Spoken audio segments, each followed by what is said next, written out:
Hello everyone, welcome to ixamBee. बहुत स्वागत है आप सभी का एग्जाम्बी के इस प्लेटफॉर्म में। मेरा नाम है Kailash Tiwari, ex CFO union bank of India. So दोस्तों, सिडबी की तैयारी भी शुरू हो चुकी है। स्टूडेंट्स की डेफिनेटली बहुत अच्छी अच्छी क्वेरीज आती है, सर इसमें क्या पढ़े उसमें क्या पढ़े, तो वो सारा कुछ हम डिस्कस करेंगे। बट उससे पहले मैं एक चीज और बता दूं, खासकर अगर आप देखेंगे जो ग्रेड बी वाली पोजीशन है तो वो उन सारे बैंकर्स के लिए है, चाहे आप गवर्नमेंट बैंक में है, चाहे प्राइवेट बैंक में है, चाहे आरआरबीज में है, क्योंकि सारे ही शेड्यूल्ड कमर्शियल बैंक उसमें एलिजिबल है। 5 साल का अगर आपके पास एक्सपीरियंस है, ग्रेजुएशन किसी भी ब्रांच से होगा, किसी भी स्ट्रीम से होगा, तो आप एलिजिबल है।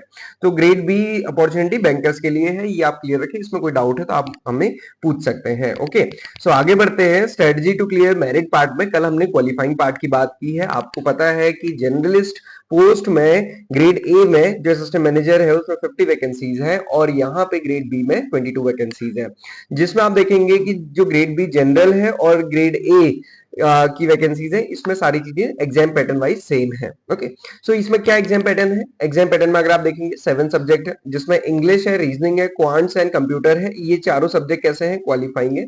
इसमें जस्ट कट ऑफ क्लियर करनी है आपको इंडिविजुअल। उसके बाद जनरल अवेयरनेस है with special reference to banking and financial sector and economics and social issues. उसके साथ साथ एमएसएमई सेक्टर और स्ट्रीम स्पेसिफिक। तो ये वाला सब्जेक्ट के बेसिस पे मेरिट डिसाइड होगी, और आपका सिलेक्शन फेज 2 के लिए होगा कि नहीं होगा इसके बेसिस पे डिसाइड होगा। ओके, और ये भी कितना है आप देख सकते हो, 100 मार्क्स है। तो 100 मार्क्स क्वालिफाइंग के लिए है और 100 मार्क्स मेरिट के लिए है। यहाँ कट ऑफ क्लियर करनी है, यहाँ पे आपको कट ऑफ भी क्लियर करनी है और ओवरऑल मार्क्स भी अच्छे लाने हैं। तो अब इसमें देखना है हमें क्या पढ़ना है। देखिए, जनरल अवेयरनेस, तो जनरल अवेयरनेस वाला पार्ट हो गया। जनरल अवेयरनेस के लिए अभी बहुत डिटेल में हम बाद में जाएंगे, बट उससे के पहले जनरल अवेयरनेस के लिए सिर्फ 3 चीजें आपको पढ़नी है। एक तो सबसे पहले यूनियन बजट, फिर सेकंड चीज है इकोनॉमिक सर्वे। हालांकि इकोनॉमिक सर्वे पहले पढ़ना चाहिए, और वैसे अगर आप दोनों में पूछे कि इकोनॉमिक सर्वे और यूनियन बजट में क्या इंपॉर्टेंट है, तो इकोनॉमिक सर्वे इंपॉर्टेंट होता है कि सारे डेटा वगैरह सब कुछ इसी में होता है। देन तीसरी इंपॉर्टेंट चीज है बीपीडिया, डेली आपको पढ़नी है। इतनी चीजें अगर आप पढ़ रहे हैं तो फिर काफी आपकी अच्छी प्रिपरेशन होगी, उसके बाद फिर आप आगे फर्दर पढ़ सकते हैं। तो बीपीडिया के लिए सिंपल और हम कहते हैं ना short and sweet strategy, union budget, economic survey, BPedia, फिर आगे पढ़ना शुरू कीजिए। देन दूसरा पार्ट है एमएसएमई। अब देखिए एमएसएमई में क्या पढ़ना है, ये इन्होंने ही बताया। देखो, policies related to MSME, MSME related regulatory framework, MSME related legal framework, finance and management. तो ये तो फाइनेंस एंड मैनेजमेंट वाला पार्ट आ गया है ना, फाइनेंशियल एनालिसिस वगैरह आ गया। यहाँ पे एमएसएमई से रिलेटेड पॉलिसीज, तो ये क्या आ गया, सर्कुलर्स वगैरह। कहां से आप पढ़ेंगे? आरबीआई के सर्कुलर्स रिलेटेड टू एमएसएमई। सबसे पहले तो ये काम करना है, उसके आगे अपनी अंडरस्टैंडिंग। क्योंकि बच्चों को अगर आप अभी भी देखोगे एमएसएमई का कैसे क्लासिफिकेशन है, वही उसी में बहुत ज्यादा डाउट होता है, क्योंकि रिसेंटली क्लासिफिकेशन चेंज हुआ। तो आपको सर्विस में, मैन्युफैक्चरिंग में, दोनों में पता होना चाहिए, अच्छे से क्लैरिटी के साथ होना चाहिए कि एमएसएमई क्या है, उसके बाद ही आप आगे चीजें समझ पाएंगे। ओके, तो ये बेसिक स्ट्रेटजी। अब देखिए स्ट्रीम स्पेसिफिक, अब जो जनरल स्ट्रीम में है उनके लिए यहाँ पे क्या आने वाला है, उनके लिए यहाँ पे आप देखेंगे ये टॉपिक रहेंगे।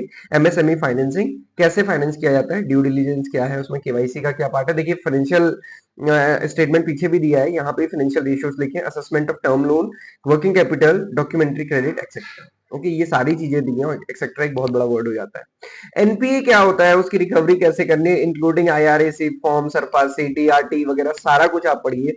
एनबीएफसी की फाइनेंसिंग क्या है, क्रेडिट रिस्क असेसमेंट क्या है, तो ये सब कुछ आ गया है इसमें। देखिए उसके बाद इन्होंने एक्स्ट्रा लिखा है, ऐसा नहीं है कि सिर्फ इतना ही है। ओके, तो मतलब क्या है, एमएसएमई फाइनेंसिंग से रिलेटेड जितनी भी चीजें हैं, starting from the due diligence to the documentation to the disbursal to the NPA recovery. मतलब आप समझो कि एमएसएमई का लोन जब से शुरू हुआ, कस्टमर ब्रांच में आया लोन लेने के लिए, उसके बाद से जो प्रोसेस होती है, उसके बाद उसका हम कह सकते हैं कि जब लोन चल रहा है और अगर लोन रिपे हो गया तो ठीक, लोन नहीं रिपे हुआ तो एनपीए, और फाइनली क्या होगा, वहां तक सारा कुछ आपको पता होना चाहिए। तो मतलब अगर आपने बैंक में एमएसएमई फाइनेंसिंग की है और बहुत अच्छे से की है, मतलब सोच समझ के करते हैं, तो फिर आपको काफी इजी होगा ये पढ़ने में। तो आप समझिए कि ये पूरी जर्नी, मतलब एमएसएमई फाइनेंसिंग की पूरी जर्नी है यहाँ पे। ओके, अब this syllabus is indicative not exhaustive, आप ऐसा नहीं कह सकता कोई क्वेश्चन यहाँ से नहीं था, तो ये आपको पढ़ना है ओवरऑल मेरिट में। तो आप समझ होंगे मेरिट में क्या है।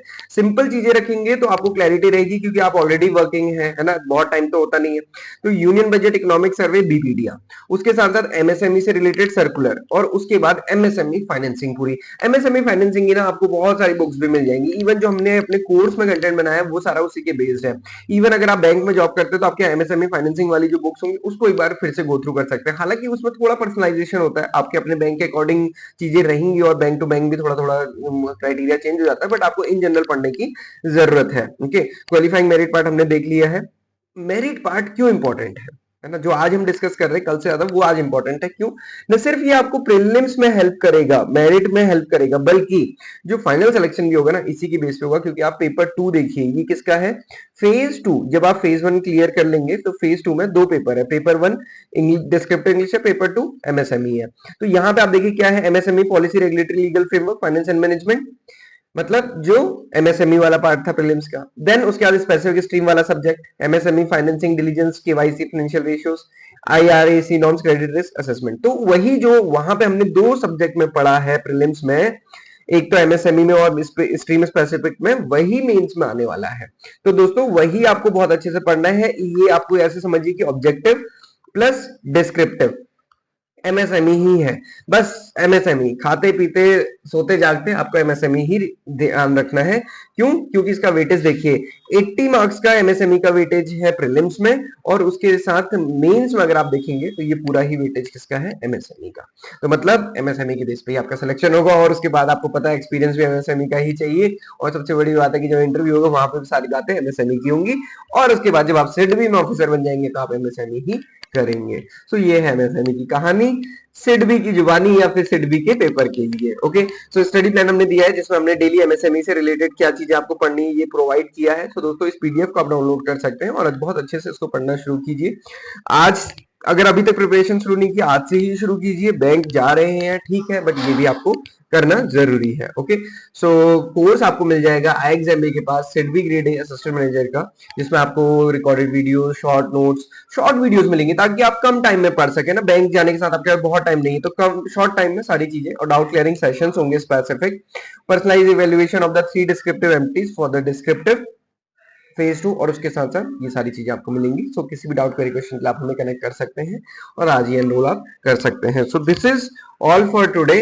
सो स्टूडेंट बहुत अच्छे से प्रिपरेशन कीजिए, किसी भी डाउट क्वेरी क्वेश्चन के लिए आप हमें कनेक्ट कर सकते हैं। Thank you for watching this video and have a great day.